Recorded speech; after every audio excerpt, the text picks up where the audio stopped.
আজ যদি মসজিদে জোহর আসর মাগরিব 200-500 করে জন ছেলে যেত, তাহলে মসজিদ গুলো এত বেউজ্জতি হতো না। যাই না বলি তো বেউজ্জতি হচ্ছে।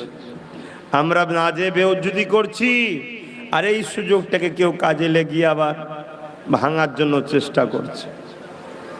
জবাব কিন্তু আমাদেরকে দিতে হবে। প্রথম আসামি আমরা যাই না বলি তো অন্যজন দখল করার চিন্তা করছে। তাহলে দোষীটা কারা? আমরা তো নাকি? জবাব দিতে হবে। তা ঠিক তেমন কোরআনের মাহফিল যদি হাজার হাজার মানুষ জড়ো হয়, তাহলে এই মাহফিলকে সমালোচনা করতে, বন্ধ করতে, মিটাতে ভয় করবে। আর যদি এখানেও সেই ওই অবস্থা হয়, এগুলোকেও আগামী দিন মিটিয়ে দেবে কে?